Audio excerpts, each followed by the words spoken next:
میں آج تم سے ایک بات دل سے کہنا چاہتا ہوں۔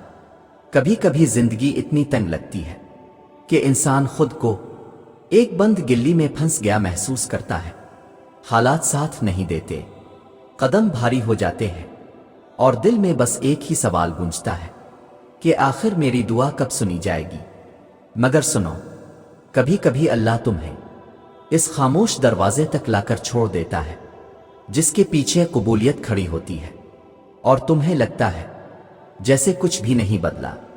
مگر حقیقت یہ ہوتی ہے کہ بدلاؤ تمہارے بہت قریب آ چکا ہوتا ہے۔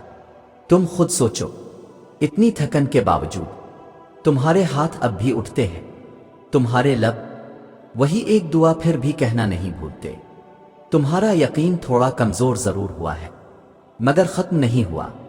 یہ تھکاوٹ بے وجہ نہیں ہے، یہ وہ مقام ہے جہاں اکثر لوگ ہار مان لیتے ہیں، مگر تم آج بھی کوشش کر رہے ہو۔ تم آج بھی رات کے کسی کونے میں وہ دعا رکھ کر بیٹھے ہو جو تم نے کل بھی رکھی تھی، اور شاید تمہیں اندازہ نہیں، مگر تم ان لوگوں میں سے ہو جنہیں اللہ نے تھوڑی دیر رک جانے کی اجازت دی ہے، چھوڑ دینے کی نہیں۔ کبھی ایسا ہوتا ہے کہ ساری دنیا تمہیں کہتی ہے کہ کچھ نہیں ہونے والا، مگر اندر سے ایک چھوٹی سی روشنی کہتی ہے رک جا، ابھی نہیں ٹوٹنا۔ تم بس ایک قدم دور ہو، ایک لمحہ دور ہو، ایک دعا دور ہو، اور کیا پتا تم واقعی قبولیت کے بہت قریب پہنچنے والے ہو۔ اور سنو، تم نے کبھی محسوس کیا کہ کچھ دعائیں انسان کے دل میں بار بار کیوں پلٹ کر آتی ہیں؟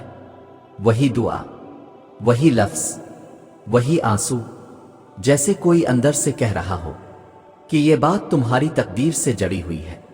یہ وہ کیفیت ہوتی ہے جسے انسان سمجھ نہیں پاتا، مگر رب سمجھ رہا ہوتا ہے۔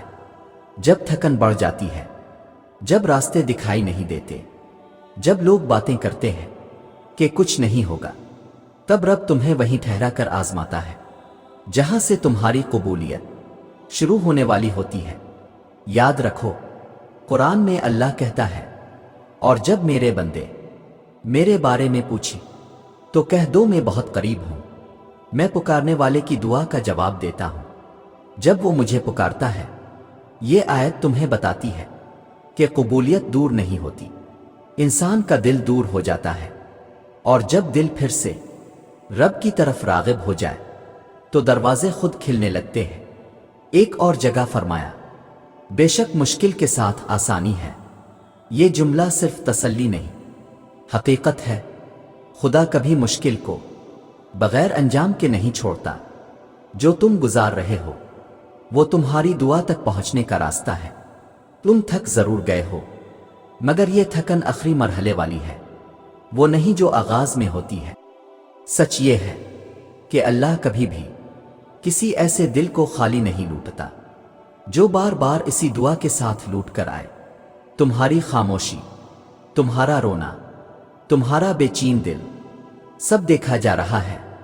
کبھی تم نے سوچا ہے کہ اگر واقعی کچھ بھی ہونے والا نہ ہوتا تو تمہیں مانگنے کی ہمت ہی کیوں دی جاتی؟ بس رک کر سوچو، یہ سب یوں ہی نہیں چل رہا۔ تمہاری دعا آسمان پر کسی مقام تک پہنچ چکی ہے۔ اب آؤ اس مقام پر جہاں انسان کے دل میں وہ خاموش سی روشنی جلتی ہے، وہ لمحہ جب اللہ کسی کی دعا پوری کرنے والا ہوتا ہے تو کچھ نشانیاں ظاہر ہوتی ہیں۔ یہ نشانیاں ہر کسی کو نہیں ملتی، یہ صرف اسی دل کو ملتی ہے جو ٹوٹ کر بھی رب سے جڑا رہے۔ پہلی نشانی یہ ہوتی ہے کہ راستے بند دکھائی دینے لگتے ہیں، مگر دل کے اندر عجیب سی ہمت باقی رہتی ہے۔ باہر سے سب کچھ رکا ہوا لگتا ہے، مگر اندر سے ایک چھوٹی سی آواز کہتی ہے کہ ابھی ہاتھ چھوڑنے کا وقت نہیں ہے۔ یہی کیفیت قبولیت سے پہلے ہوتی ہے۔ اللہ راستے چھپا لیتا ہے، مگر مقصد چھپاتا نہیں۔ دوسری نشانی یہ ہے کہ تمہاری وہی ایک دعا بار بار دل پر اترتی ہے۔ لاکھ کوشش کرو کہ بدل دو، بھول جاؤ، چھوڑ دو، مگر وہ دعا دل سے جاتی نہیں، جیسے کوئی طاقت اسے تھامے ہوئے ہو۔ یہ اس بات کی علامت ہے کہ رب نے اس دعا کو بے مقصد نہیں رکھا۔ وہ دعا زمین پر نہیں، آسمان پر کسی جگہ لکھی جا چکی ہوتی ہے۔ تیسری نشانی یہ ہوتی ہے کہ تم تھک جاتے ہو مگر رک نہیں پاتے، صبر کمزور ہوتا ہے مگر ختم نہیں ہوتا۔ لوگ کہتے ہیں کچھ نہیں ہوگا مگر تمہارے ہاتھ پھر بھی اٹھ جاتے ہیں، تمہارے لب وہی جملے پھر بھی دہرا دیتے ہیں۔ یہ وہ مقام ہے جہاں انسان نہیں، اللہ تمہیں پکڑے ہوتا ہے، اور پھر ایک دن ایسا آتا ہے جب تمہاری تھکن بدل جاتی ہے، خاک بدلتے نہیں مگر دل میں سکون اترنے لگتا ہے۔ یہی وہ لمحہ ہے جب قبولیت قریب ہوتی ہے۔ اللہ بندے کو اندر سے مطمئن کر دیتا ہے تاکہ وہ آنے والی نعمت کا بوجھ اٹھا سکے۔ یاد رکھو کہ رب وقت پر دیتا ہے، دیر سے نہیں۔